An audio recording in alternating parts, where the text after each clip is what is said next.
guys, welcome back to my channel. This is Her Mother Trucking Opinion, and y'all, we are gonna get into this topic. So before I get deeper into this topic, you guys know the drill. If you want to come across a YouTube channel and listen to a commentator that speaks from a very balanced perspective, I don't take sides. I don't just agree with women because they're women or agree with men because they're men. I am big on accountability. I'm big on looking at things from multiple perspectives before I give my opinion on it. So if that sounds like something that you would be interested in, then this is your channel. So as you guys can see, I am in the truck. I'm actually in night clothing, but I've already freshened up and everything. I'm in night clothing, but I do have this on to keep it modest. So we are gonna get into this topic. Now, if you see the title of this video, that probably alarmed you, but I want you to think about this from this perspective. My opinion is a toxic parent is worse than an absent parent, okay? And the reason why my title is Toxic Mothers Are Worse Than Absentee Fathers is because as a black woman, I can only speak from looking into what I have experienced, as far as what I have personally seen with my own eyes and what I have heard from other people in the black community. And there is no secret that in the black community, single motherhood is much more prevalent than single fatherhood. So with that being stated, most times in a lot of black American households, even some black islander households, hell, if you live in America and you're black, more times than not, you're gonna have been raised by your present mother, and you're likely not gonna have had your father. I know that's sad to say, but it's just a reality that I do feel like we need to fix, and we need to just eradicate, like get rid of. We need to bring back two-parent households and just have that structure in our children's lives. So just to give you guys a little bit in on my personal life, I was two peas in a pod with my father. I had my father all the way up until the tender age of 15 before he unfortunately passed away. So since I was a baby up until I was 15 years old, I was very close with my father. That's actually the parent that I related most to, and that was, you know, my favorite parent. Sorry, Mom, if you ever see this, but she kind of knows herself. That was my best friend. That's who I was two peas in a pod. I would like to consider myself a daddy's girl, even though I'm a grown woman now and much older than 15, but I am truly a daddy's girl at heart. So, but I still did have my mom, but just to, you know, speak on that a little bit, I was very close with my father. So, a toxic parent is worse than an absentee parent, and I'm going to give my thoughts on it based on the things that I have read, the things that I've seen with my own eyes, the things that I have heard with my own ears, okay? So I feel like there is this conversation in our community where we should not hold the mothers, the parent who stayed, accountable or to any standard because of the mere fact that they stayed and decided to handle their responsibility, right? So that's something I disagree with. I want to say that I'm not someone who is naive. Now, I do speak from a very, I guess, privileged standpoint because, like I said, I had my father up until he actually left this planet. But what I will say is that I know plenty of people. I have had friends. I have, you know, been in a relationship with, you know, people who were not really close to their fathers or really knew their fathers that well. So I like to say that I can really kind of, you know, give a take on this that's pretty unique. So a lot of times I'll hear children who grow up to be adults who didn't have their fathers present in the household. Now, I do feel like the gender matters here, because I feel like even though a father is important all the way around, a father's impact on his daughter is going to be different from the impact of his son.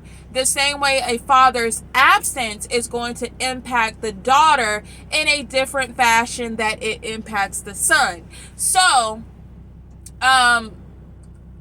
what I noticed with men, black men, who did not know their fathers and their fathers have never been present, they grow up with a resentment. There's a hole in their heart that will forever be in their hearts, because the other half of them it was never there, was never present in their lives. So sometimes I've heard black men say that this could, that hole can turn into hatred.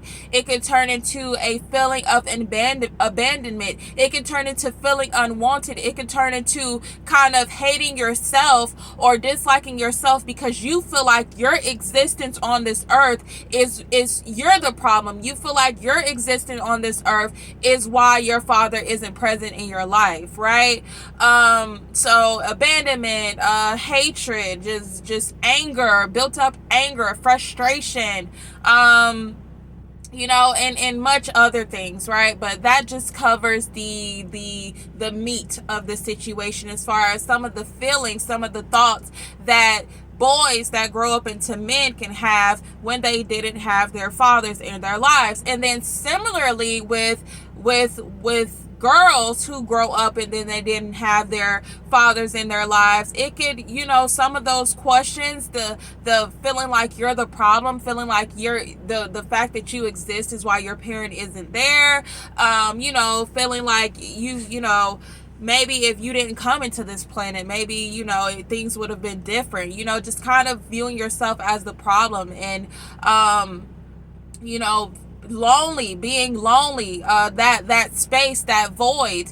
And what do we tend to do as human beings when we have an emptiness? We're gonna fill it with something. And depending on your environment, depending on the people that you're exposed to, if there's no other positive male role models that you can possibly identify with or look up to as a father figure, then you're probably going to take on negative things like the street life and just negative personas that you think is what's going to best fit that void that's in your heart, that space that's in your heart from not knowing your father, or from your father just not being there. So we've covered that side of, an absentee parent, and more specifically in this video, an absentee father, because most times it's the father that's absent as far as the black community, and it's the mother that decided to stay and handle her responsibility, right?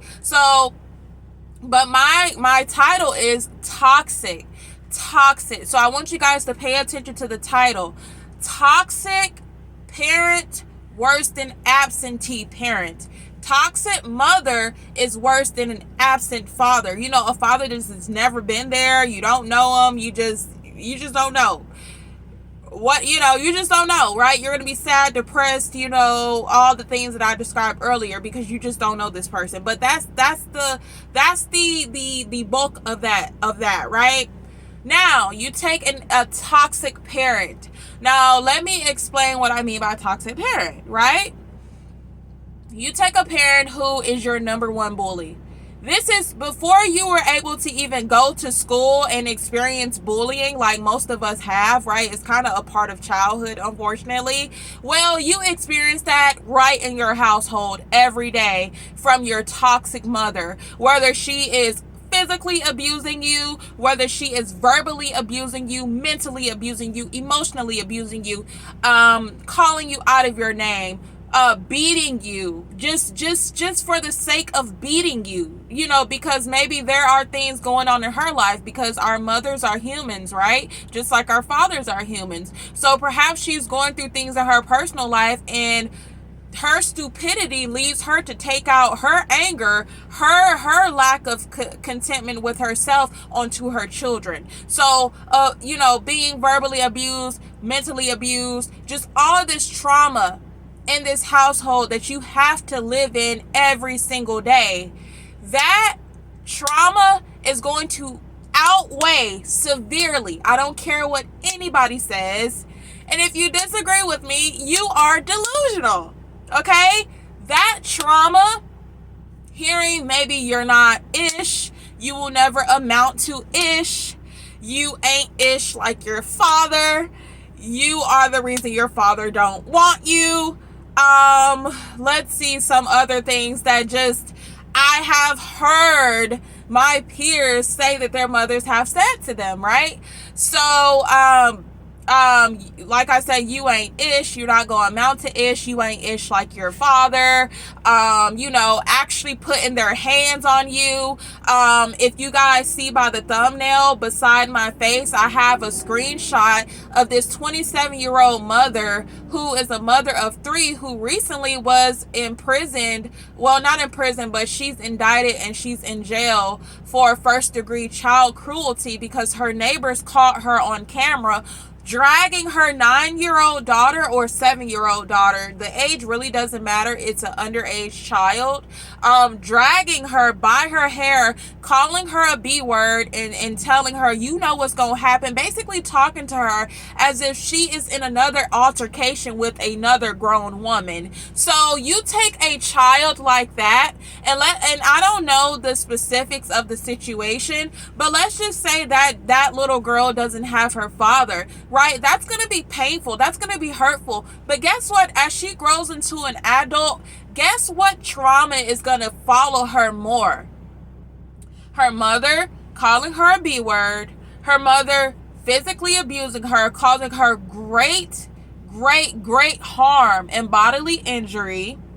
Right? Her mother constantly putting her down and calling her everything except for a child of God, right? So I feel that it is time for our community to have this conversation and to be real with this conversation. And we do have this conversation in the community, but I see far too many women particularly basically coming from an angle where we shouldn't criticize the mother because we don't know what the mother is going through, and we shouldn't criticize the mother as if just because the mother may be upset because she's a single parent, right? And she didn't create this child alone, right? So she has a right to be upset. But does that mean we're not supposed to hold mothers to a standard, to still be great mothers, to still be a good example for their children to look up to just because they're angry at the circumstances in which their child is here? No, we should still hold them accountable. They still have to be held accountable. They still have to be held to a standard. And we need to be honest with this conversation that yes, a toxic mother, aka an abusive mother, aka a mother who abuses her children, puts her hands on her children. I'm not talking about discipline.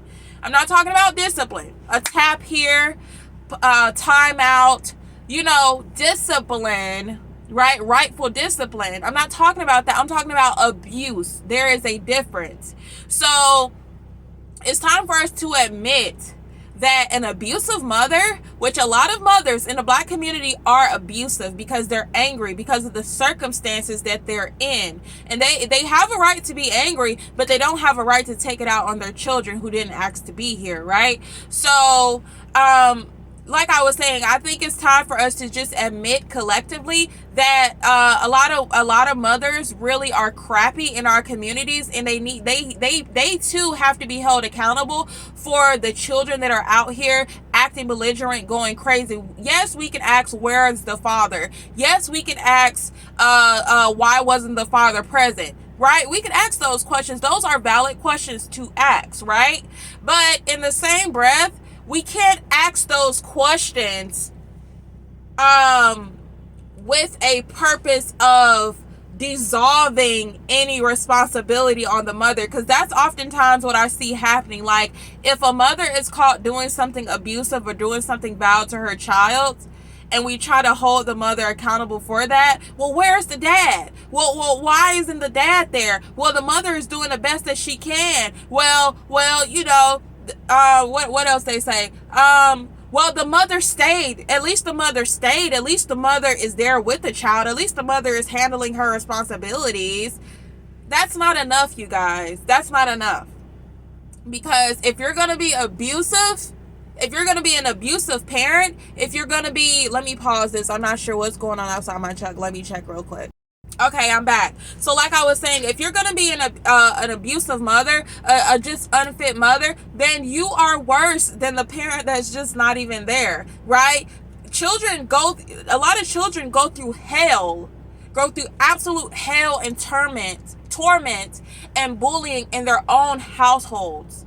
That trauma, that lack of self-esteem, I will call you right back. That trauma, that lack of self-esteem, that just, you're breaking the soul of your child before your child can even grow out into the world, right? Your duty as a parent, as a mother, is to build up your child so that when they go out into the world, they have armor on them, before they go out into this world, this war, as I could call it, the war. Before they go out into the war, you have built this armor around them so that they're prepared. That's your duty as a parent. But if you're their first enemy, right, before they can even build up this armor, they already have all these wounds, all these holes, all these markings, all these bruises, all these cuts, all these gunshots from the abuse that you have already inflicted upon them. So this is why I say, and I will forever stand on this, that an abusive mother is worse than an absentee father. I have also seen comments from women, other black women, speaking on their childhoods with their abusive mothers and how it has damaged them worse than their fathers not being there. Okay? So that, that's just, me seeing the woman's perspective. But I have also heard and seen men say the same thing. Yes, their fathers wasn't there, and it tears them up inside. It's really with them, right? But the fact that their mothers belittled them, put them down, just filled them with so much negativity and didn't uplift them, I'm telling you. So we need to be real with this conversation. When we have so many rotten children out in the communities, it's not their absentee father's fault. It's likely the mother's fault, the abusive mother's fault, right? A lot of times the mothers are abusive and they're unfit, right? And they are ruining their children, right? Not the father not being there. Yes, it has an impact on the child, but it's not ruining the child. We have to be particular with the words that we use and understand what ruin mean. That's a demolition of a child. That's just completely tearing the person down. Your father not being there, it's going to have a wound. It's going to hurt you. But there's plenty of people who never knew their fathers, but they have very loving, empowering, encouraging mothers who really filled them with love, filled them with strength, filled them with positivity, and they go out to be very productive members of our society. It's so many men like that. It's so many women like that. So many. So if it's just the fact that, if a father isn't there, the child's going to be ruined, then there wouldn't be people like that exist. But I can almost promise you, anytime the father isn't there and the mother is abusive and the mother is unfit and she's just a horrible person all the way around, that child that grows into an adult is going to be a rotten adult who grows up to be abusive, who grows up to be a jailbird, who grows up to be everything we hate about society.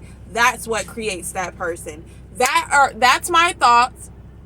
If you don't like them, you don't have to like them. You can leave your comments, you can leave your opinion, but I will forever stand on that.